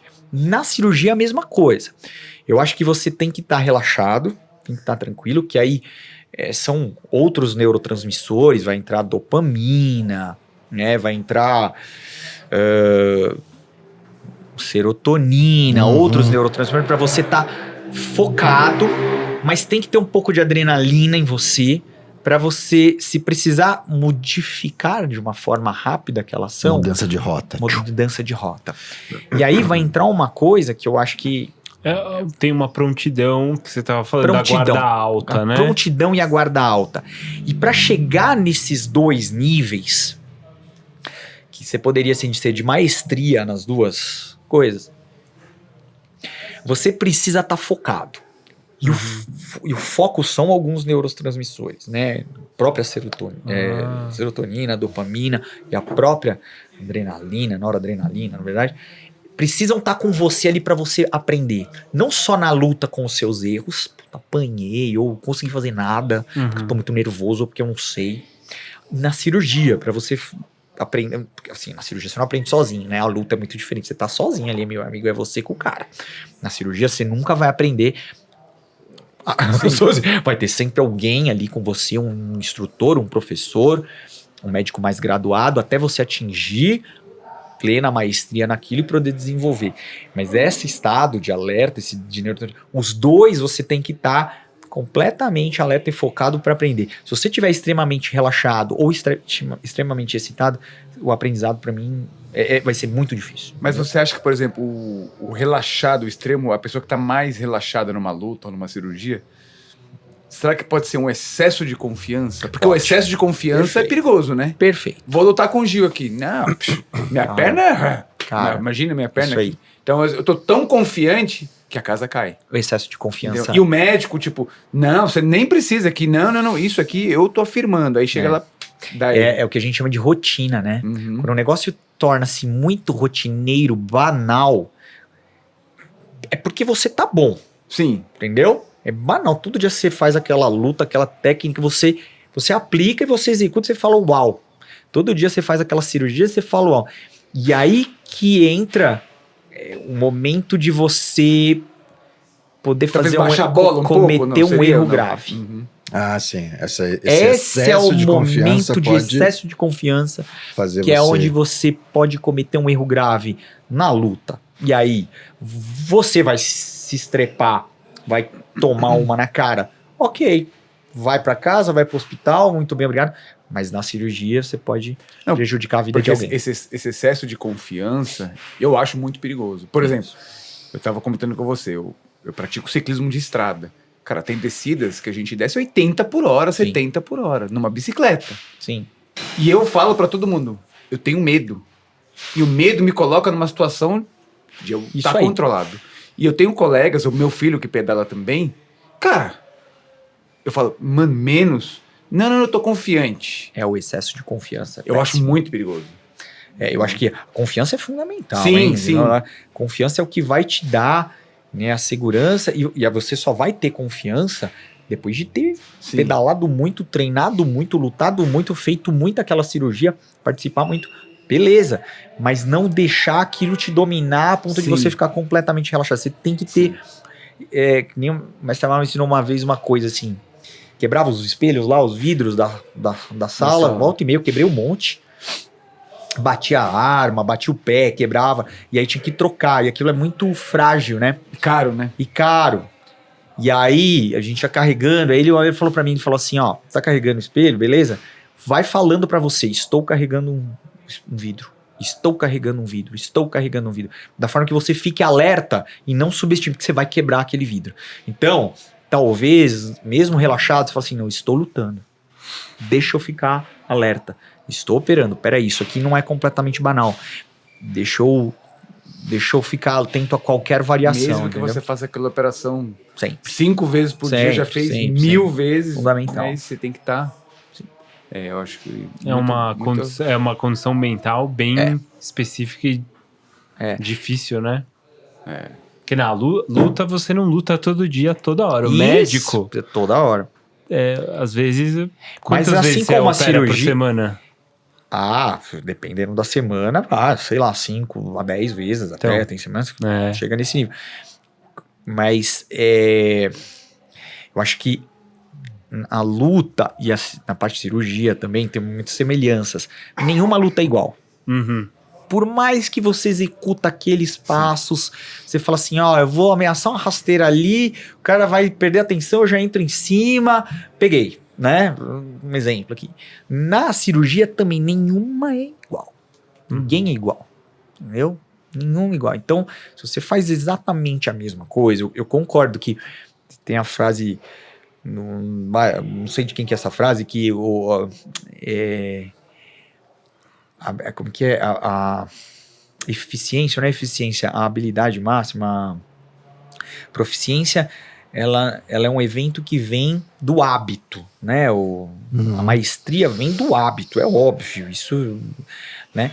Mas dentro desse hábito você tem que estar sempre alerta a uma variação, entendeu? Principalmente em situações, né, como luta ou como uma cirurgia. Agora, eu imagino que tem um outro oposto disso, não sei se, não necessariamente oposto, mas você enquanto cirurgião ou enquanto lutador, você se manter sempre nesse estado de prontidão pode te acarretar um estresse, né? Um burnout, sei lá, uma outra coisa assim. E aí eu queria perguntar para Foi o que você... o meu terapeuta disse. Eu queria te perguntar o seguinte, o que você Foi. faz para você baixar também, né? Baixar a guarda. Baixar a guarda, porque se você faz 5, 10 cirurgias numa semana... Ou se você luta todo dia, Se você luta se você todo compete dia, toda semana compete também. toda semana, a mobilização química vai lá nas alturas. isso aí. Aí você precisa... Exatamente. Como é que você baixa isso, Então, Skype? eu tenho duas coisas. Eu acho que terapia é uma. Sim, super Importante, recomendo. né? Super recomendo. Importante. Terapia. Muito né? importante. Porque todo mundo em alta performance, então eu considero que hoje como artista marcial eu não tenho performance zero, não tenho performance, mas como cirurgião eu tenho performance, eu tenho que entregar resultados, cara, perfeitos impossível, mas o melhor possível sempre. Então, e eu cheguei nessa situação, tá, que você tá falando, nesse burnout, é uma situação de tensão e guarda alta sempre. A terapia vai te ajudar muito a você trabalhar isso. Ver momentos em que você tá excedendo os pontos, tá? Isso aí eu deixo aos terapeutas. A segunda coisa foi uma coisa que eu optei, depois de um tempo, é me colocar em situações em que eu sou faixa branca zero. Me colocar em situações que eu não tenho responsabilidade nenhuma em ser bom, em aprender, em ficar rápido. E essa conversa a gente estava tendo nos bastidores, a primeira, né, Márcio? A gente viveu muito nisso, nessa competitividade, nessa tensão, nessa alta performance. Tem que provar. fazer, Pô, eu sou faixa preta, olha lá. Vamos lá que eu vou ter que lutar com aquele cara. Se eu apanhar, pelo amor de Deus, ou se eu não performar bem uma forma, vai ser ruim. Eu, na área cirúrgica, sempre isso. Eu tenho que entregar um resultado e isso não vai mudar. É assim. Então eu me coloquei em algumas situações que eu sou branca. Uma delas foi música. Tá? Eu fiz zero, menos. Eu nunca tive. O gene da música não veio pra mim. Mas música o quê? Canto ou instrumento? Qualquer coisa. Foi pro Márcio, foi pros outros caras aí. Passaram na fila da música. Eu não, zero de nada. Mas eu gosto muito de música. E aí eu decidi aprender a tocar violão, corda, guitarra. E aprender com um amigo meu que foi meu aluno de Kung Fu, professor de Kung Fu também ele é, o Roberto, iniciei com ele. E agora faço também um pouco na escola de música, mas assim, eu não tenho que provar nada pra ninguém. Eu fiz isso, poderia ser qualquer outra coisa, poderia ser... Pintura, podia ser... Pintura, desenho, tênis, golfe, sei lá, alguma coisa assim. Mas não é do meu perfil tênis e golfe. Meu perfil é quebrar o dedo, a cara, lutando, tocar guitarra. E aí, eu não tenho compromisso em aprender. Então, naquele momento, o aprendizado, pra mim, é numa situação mais relaxada, sem tensão. Eu não tenho que performar. Também comecei no jiu-jitsu, uma das coisas que eu procurei, uma outra arte marcial, poderia ser também outra, mas o jiu-jitsu me atraiu, porque eu não tenho compromisso, eu sou zero, eu tô só num cantinho ali, esperando pra apanhar de alguém. Beleza, tranquilo, eu não tenho essa coisa de provar nada. Então, isso me serviu um pouco. Então, assim, ó, a terapia foi tudo junto. Um instrumento musical, que é uma outra habilidade que eu não tinha, onde você se sente burro. Eu me sinto um energúmeno, como o mestre Amaral falava, mocorongo tocando. Agora eu já tô um pouquinho melhor, mas um mocorongo. No jiu-jitsu também, embora tenha habilidades motoras, mas não, zero esquerda, começando do zero. Então você fala assim, cara, eu não tenho problema nenhum de fazer isso aqui tudo errado. Ninguém vai ficar rindo de mim. Ninguém vai ficar olhando pra mim. Nem você mesmo nem vai eu se mesmo. cobrar. Eu não me julgo. Ali eu tento não me julgar, mas a gente tem que tomar cuidado, porque a gente é muito competitivo. Mesmo ali tocando, fala assim, cara, peraí, tem que tocar isso aqui melhor, porque ou então tem que apanhei aqui, pô, mas eu sou né? Para e fala assim, não. Tipo, não é pra você ficar preocupado. Relaxa, deixa rolar, que vai estar tudo bem, entendeu? Então, essa é a minha dica. Foi incrível. Não, bom. Isso é muito bom. Teve um dia que eu tava pedalando, aí eu cheguei lá assim, aí eu escutei, ô Shifu! Falei, caramba, mano, porra, aqui, mano, tô pedalando, mano. aí era uma menina que era amiga de um aluno aqui, né? Aí um dia a gente tava pedalando todo mundo junto. Aí eu falei assim, ó, Meu nome é Márcio. Aqui eu não sou Shifu, não. É. Aí ela falou assim, não, eu vejo os meninos aqui, o outro um dia te chamando de Shifu, deixa eu te chamar também. Caramba, meu. Porque já te beleza, colocam uma máscara, um negócio que ali você não quer, entendeu? Ali você tá fazendo outra coisa. Eu recomendo muito isso, tipo, quando você é muito Aí tinha um competitivo, menino que mudar, vinha cara. aqui que eu dou funcional pra ele, aí ele virou assim um dia, posso te chamar de Shifu? Eu falei, não, eu não sou do seu Shifu, você não tem nada como... Não, mas é que, pô, eu vejo os meninos aqui dentro. Ah, tá bom, Gui, beleza, tá bom. Mas, pô, eu não quero ser Shifu o tempo todo. Então é legal isso, você tá relaxado, tipo... Sabe por quê? Se você ficar sob essa tensão, você vai também perder qualidade na performance. Em qualquer coisa você vai perder. Se você ficar sempre nesse nível alto, assim, de tensão, você vai passar alguma coisa, entendeu? Desapercebida, você não vai produzir bem, e o resto da sua vida eu acho que vai começar a ser comprometido. Pelo menos comigo isso aconteceu. Sim. E aí eu resolvi... Parece que a todo momento você é cobrado, né? Isso, todo momento Você é tá- cobrado, você tem que entregar, é uma cobração, né? Uau, muito bom o papo, viu? Conversa, né? Doutor Skype, muito obrigado. Eu que agradeço. Skype. Alexandre Skype. Você tinha algum apelido na época do Kung Fu? Skype. Não tinha outro? É porque é tão esquisito esse sobrenome que já virou um apelido. Já virou. Porque era Skype, virava Sprite. Os alunos, então, meu Deus, Isca. cada hora me chamava de uma coisa. E quem muito estabeleceu isso foi o Mestre Amaral. Porque do exército, né? Sim, era Tinha que ter sempre Porque Alexandre tem um monte. Era o Tem sobrenome. um monte de o Alexandre. Então sobrenome. era pelo sobrenome. Você tinha, qual que era o seu apelido? Ele colocou de Maguf. Ixi, olha isso. Mas Ah, aí Maguf. Não pegou, ainda bem. Não pegou. Não, Ainda Maguf. Mas você tinha um e-mail, uma coisa, Maguf. Virou Maralgfer. Depois, Maralgfer. era parecido. Que não pegou. Mas não pegou, ainda bem que... Mas muito bom, Vi. Muito obrigado pelo papo. Foi muito. Eu agradeço. Acho que a gente ficou nos dois polos aí entre uma coisa da medicina, que é um tema que de vez em quando aparece aqui no canal, acho que é importante E pra acho que o gente Sky foi o enquanto. primeiro médico Ocidental. Ah, é? Porque Que a gente sempre bateu traz- papo? a gente já trouxe outros médicos orientais, né? Não, a gente trouxe o Dr. Walter também. Ah, Dr. verdade. Dr. Walter, que Dr. é Walter Canoas. obstetra e homeopata. É verdade. Também, que foi um papo bem bacana. Os outros foram todos. Eu conheço bastante Foram médicos todos- das artes marciais, viu? Tem muito mais que a gente imagina. Legal. Mas muito bom. Muito obrigado, viu? Muito legal. Pegatinhos Valeu. finais? Gente, depois de um papo desse aí Tão profundo descontraído. Legal. e descontraído, né? Outra soma interessante aí. Manda um pix aí pra gente, tá aí, ó, Flão. Ajuda esse projeto a seguir em frente, mas o mais importante não é o pix, o mais importante é você curtir. É isso, tem gente que pode botar no pix, tem gente colocando no pix, eu não sei. Tem, Gil? Eu juro que Eu tô super rico. Vai no meu, Ele trocou no de meu carro Pix. agora, chegou de Land Rover Troquei, aqui. Eu acho que foi o troquei. podcast, viu, Sky? Olha aí. Chegou Land Rover aqui. Não, olha a Da estrutura aula pra aqui, quê? pessoal. Olha aqui, ó. Essas luzes aqui, ó. Quebrou aquela. Quebrou ali. E os tripés? Os tripés. Não pode nem olhar pro tripé. Outro dia eu peguei o tripé e a perna ficou na minha mão. Bom, tá o pix aí. Mas é isso. O que a gente quer é que você curta esse vídeo, compartilhe, passa pra E frente. deixa comentário, essa história. comentários. O algoritmo Muitos gosta de comentários. Aqui, a nossa equipe aqui tá agora religando a câmera. Espera só um minuto. Ih, acabou a bateria. Você já tinha dado tchau, Sky? Não, você vai dar tchau nessa aqui então, ó.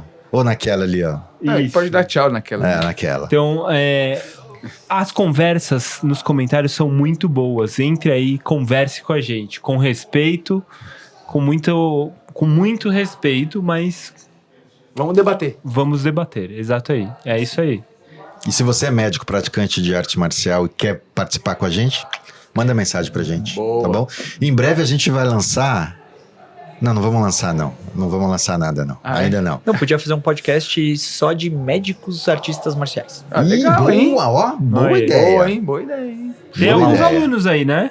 Tem alunos aqui Tem médicos, alunos então. aqui médicos. Eu acho que ia ser bem legal, hein? Eu volto. Então depois você passa Tem um médico umas aqui, indicações pra gente. neuropediatra. Minha esposa é neuropediatra. Olha. É Caramba, hein? loucura, hein, isso aí. Nem sei como é. Isso Deve ter que estudar muito. Tem que estudar muito, é Estudar louco. muito é louco. Prefiro cortar. Mas beleza, então é isso aí. Recadinhos finais? É isso aí, tá É tudo isso certo. aí. Obrigado, Skype, pela presença. Obrigado, eu que Foi agradeço. ótimo o Foi papo, ótimo. viu? Valeu. Muito valeu. bom, muito bom. Valeu. Muito bem.